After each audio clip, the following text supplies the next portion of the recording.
sorts of things.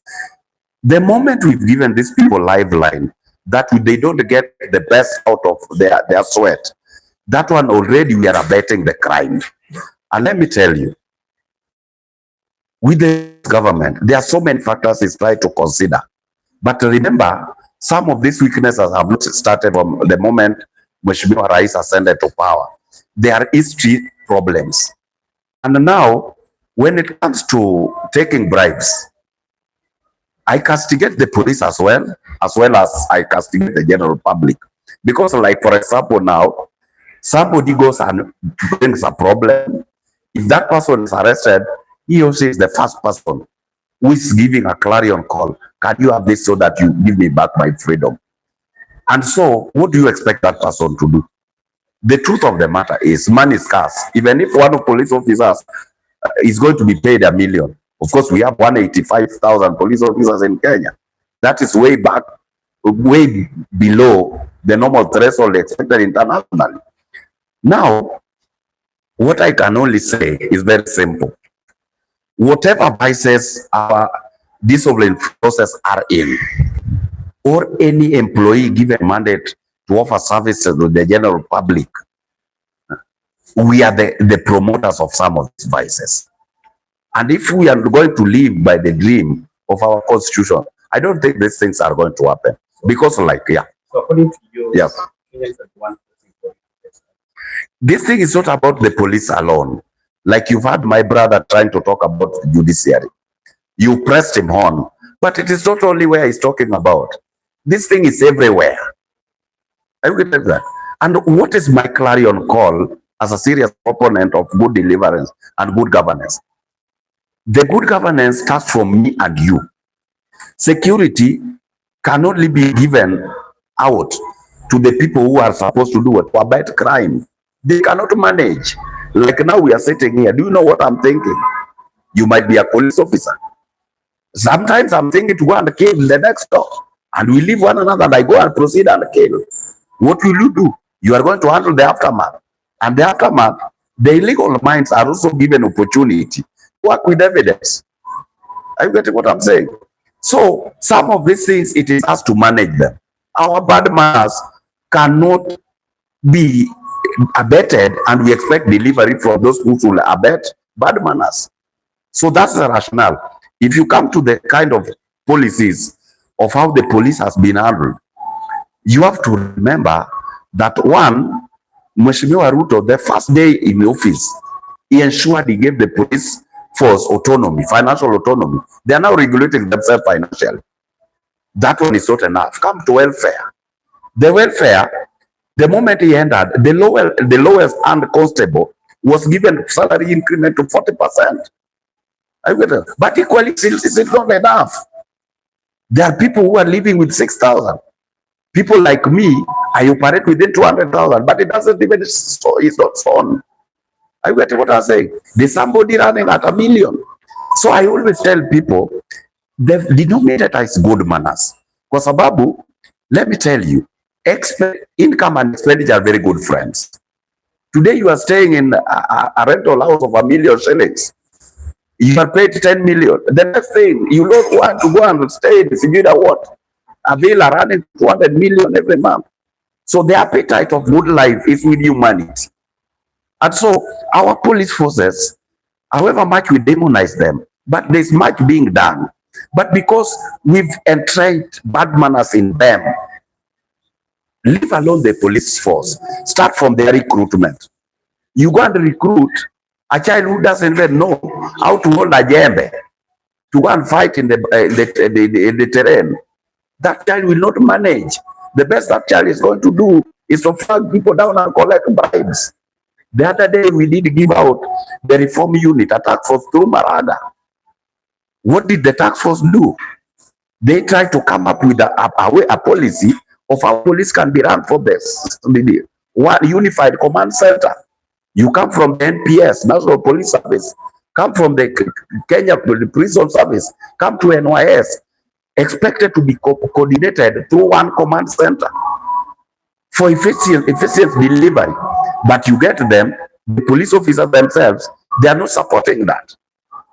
The government has gone as far as modernizing and technologizing the system how police operates. Huh? How is this one happening? They came up with a forensic lab. The forensic labs will be able to support the government to an extent. Crime abetting becomes very easy, and ensuring that prosecution is done smoothly the right way. But the discipline forces who are supposed to handle that are not never here, not there. They are not compliant. Are you getting what I'm saying? So, in a nutshell, according to me, it is not holistically the police force. Remember, probably you are young, but my brother, I think, was there. When Kibaki came in, he gave the general public opportunity to do police officers, community policing.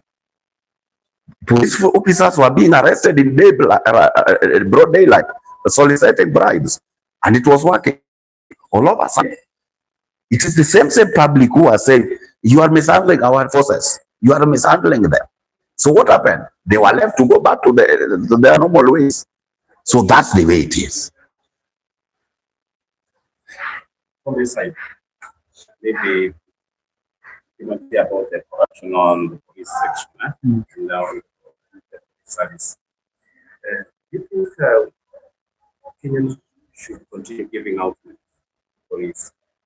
Giving what? Do you think Kenyans will endelea kuwa pride the police service?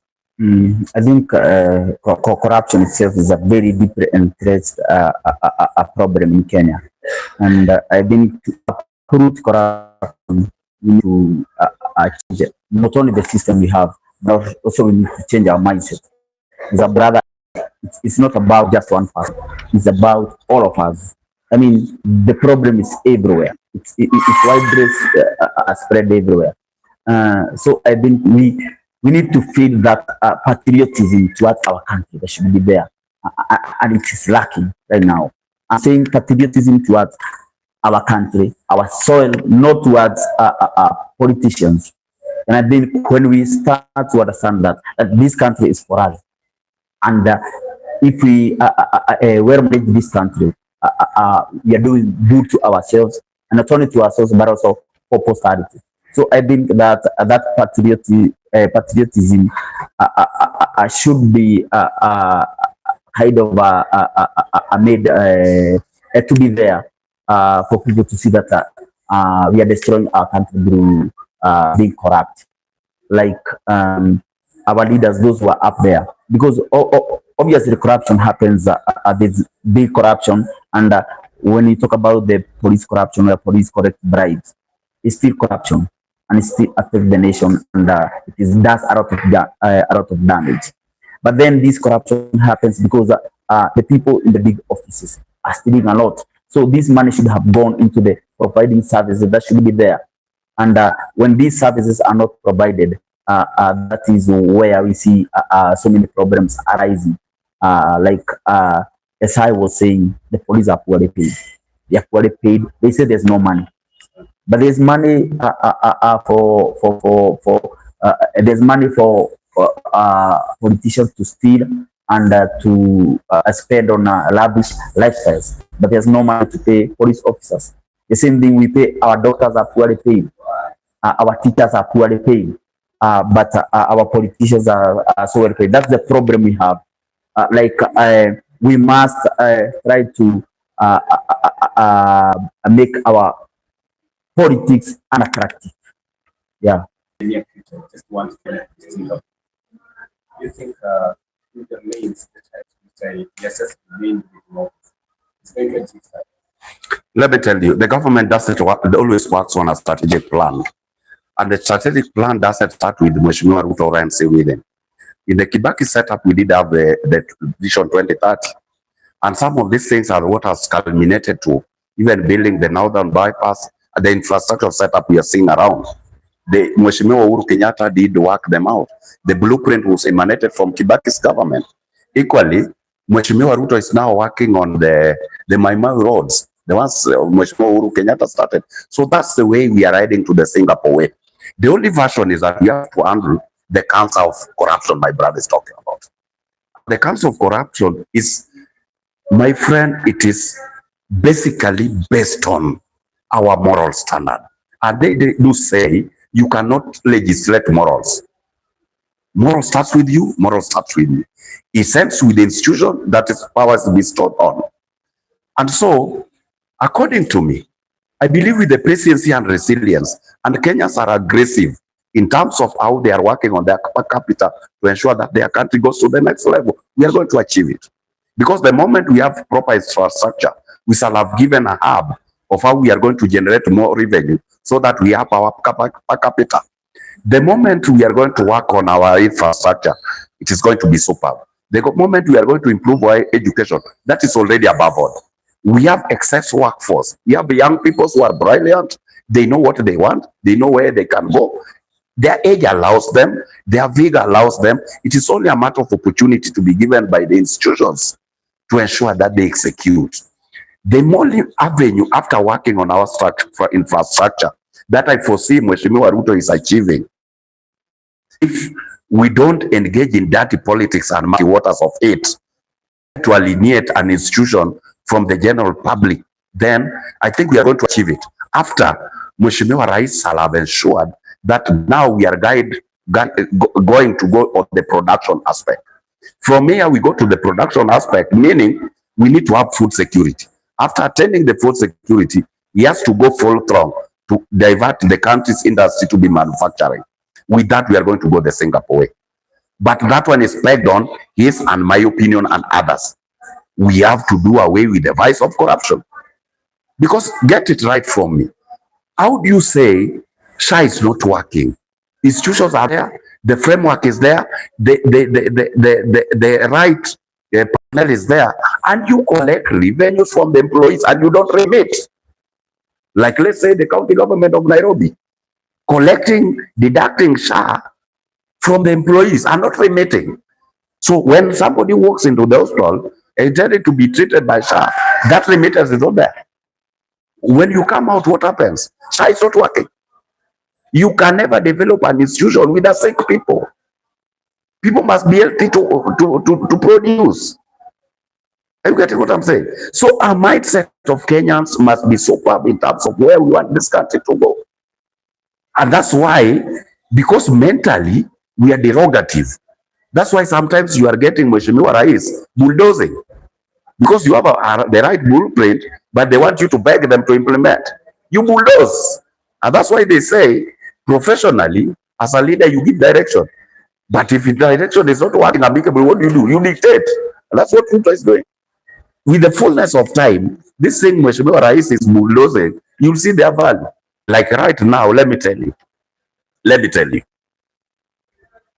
Sometimes for somebody who's not coming from Western Kenya, Rironi Mau Summit Road is not viable economically.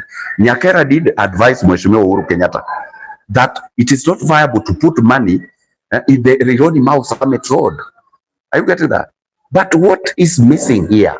The economic sense Nyakera was also seeing is that the moment you shall have opened the Western hub,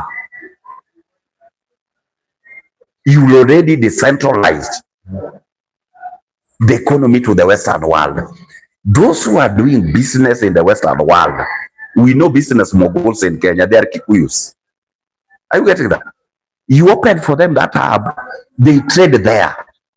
Those who are there are consumers. Jaluo doesn't do business. So you shall have added the per capita of the Kikuyu nation. They go to get money there.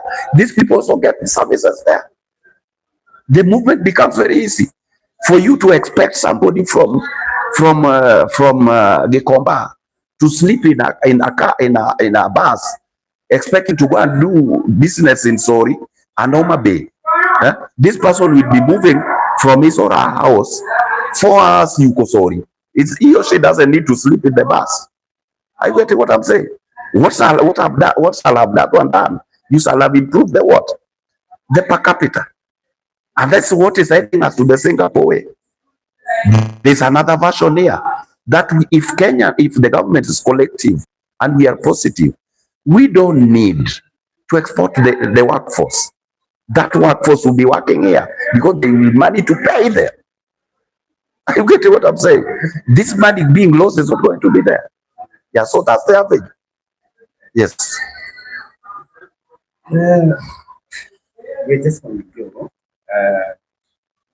protector. Yes. Now, on the protector side, there was people who work with them. I think when How?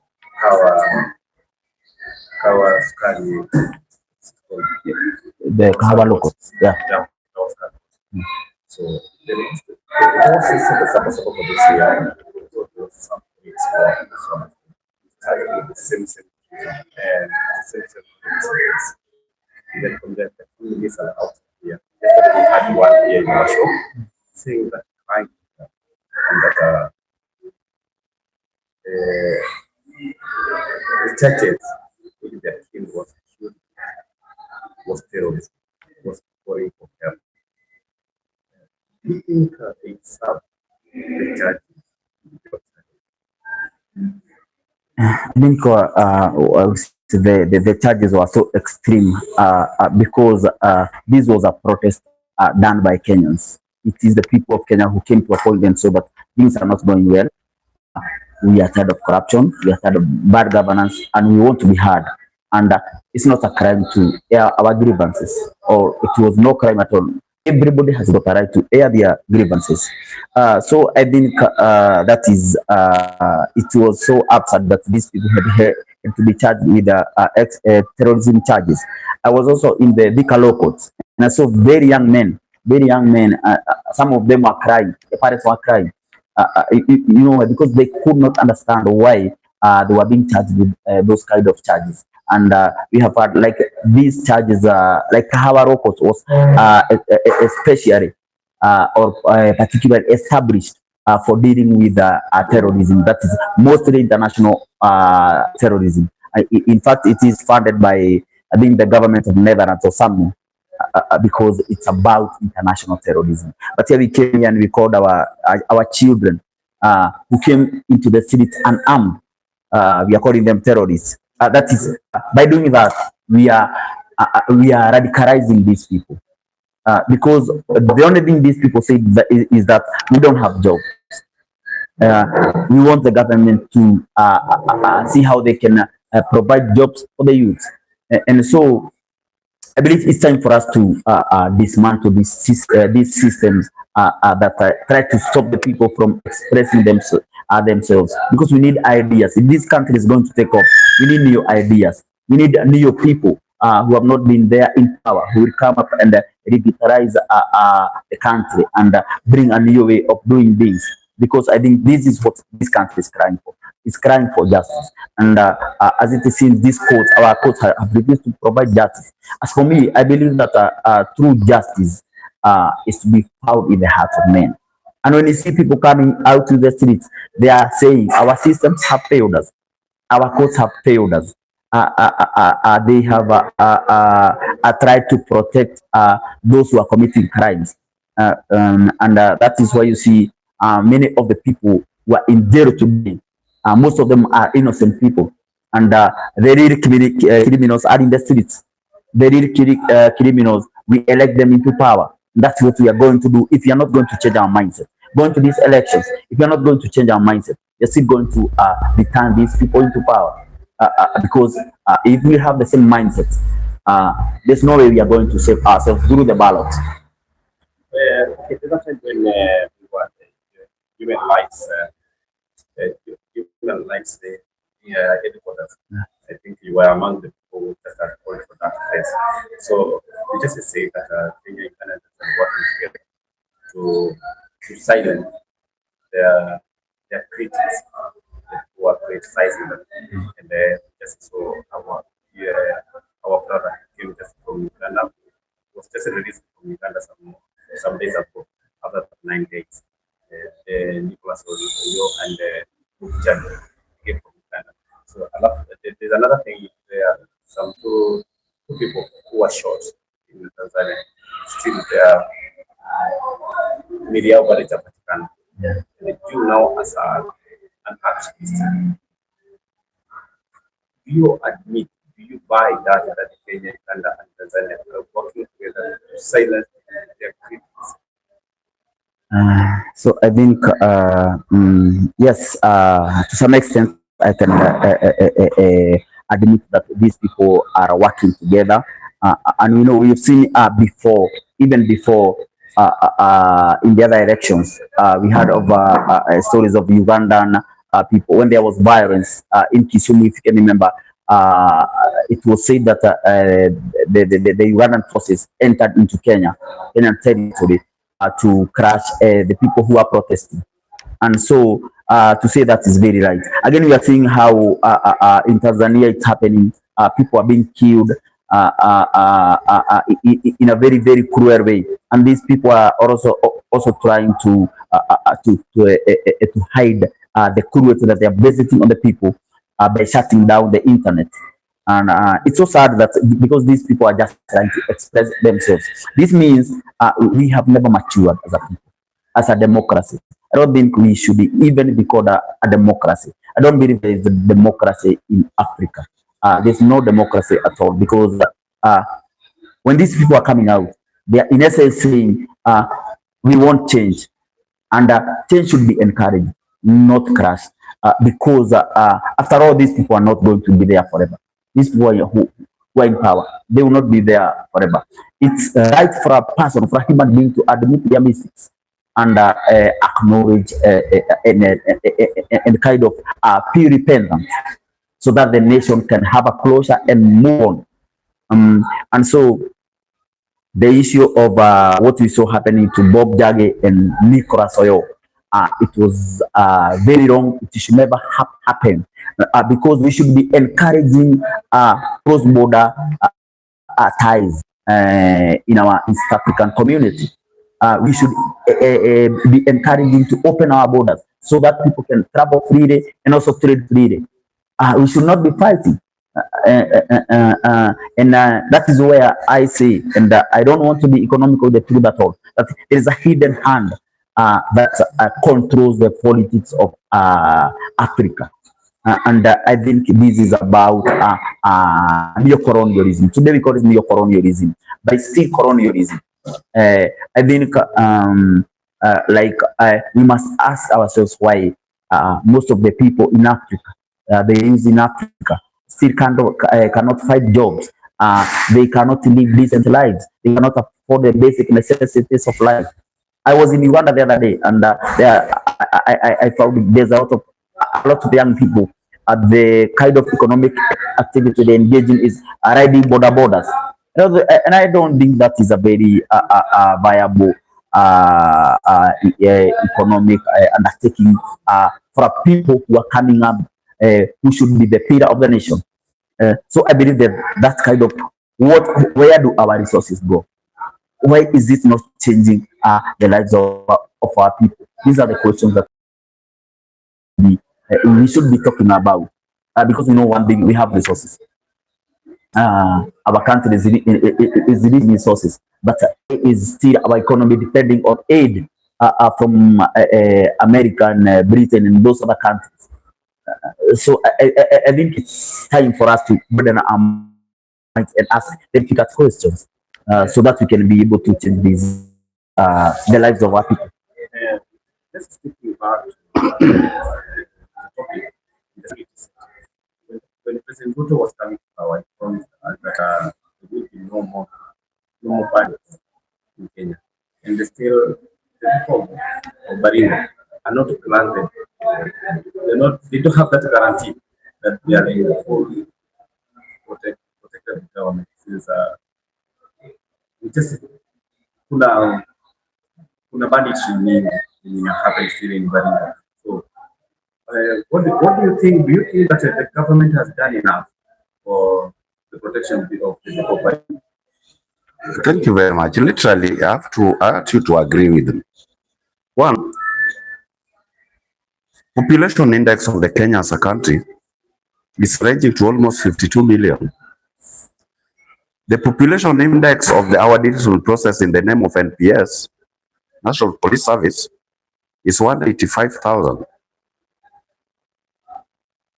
If you give yourself a percentage variation, you realize the expectation of one police person manning identical population index is way below the expected international standard. And that's why at one point community policing comes in.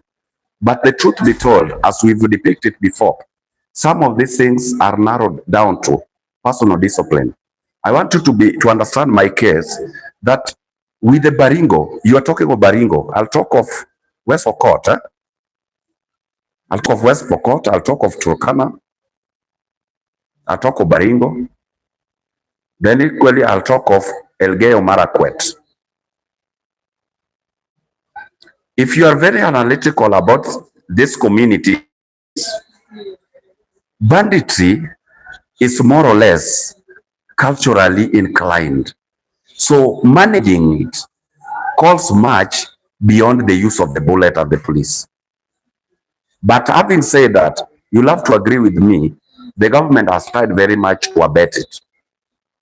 And to an extent, as that we are talking now, there's no police school closed in Baringo, Marakwet, Turkana, or West Pokot, for that matter, because of bandits. In fact, aspect that is very clear, you realize that the banditry aspect is more or less a cultural thing. They operate like terrorists. Huh? There are people who camouflages, then ambushes, then they do what? They go and hide. And this is the approach of how it is. But so far, I can attest to you, my friend, the kind of expectation limitations that we have, that is natural. The truth be told, the government has tried, but then they've not done it as per a normal, perfect human being would always want. That is always equally not there. But so far, over that, they've tried to mitigate. Yes. Okay, I think I'm in the show today, yeah. Since I just watched the show, we just wanted to get that night, but just night. So maybe if we can end there, we want to call it a day. So maybe final remarks. We can just come there, maybe just give final remarks on the security issue and as well as some of Kenyans who their lives have been somebody. Yeah, I believe on the issue of security or insecurity that is in our country, it's so dire. The situation is so dire, and I believe one of the major cause of insecurity is poverty. Poverty is the greatest threat towards national security. So if I be able, maybe you are sitting here with the police bosses, with the leaders of this country, I'll tell them to address the issue of insecurity in our country, address the issue of poverty.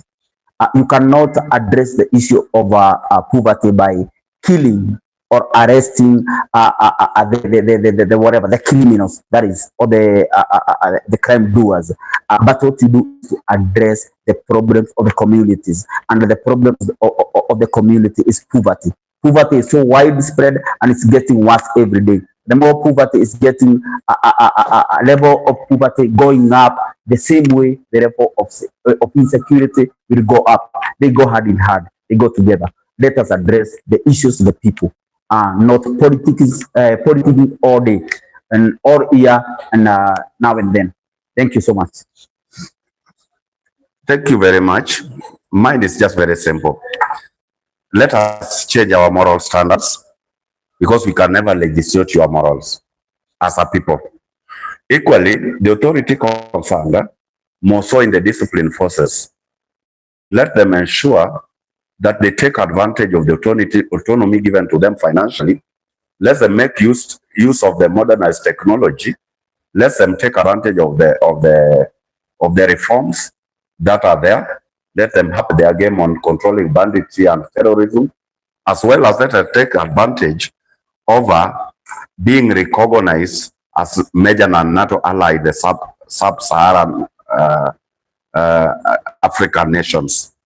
And besides that, I can only tell the Kenyan people, if at all it has to be, it is up to us. If you want to misbehave, then you expect the police to take charge. You know the obvious. Thank you.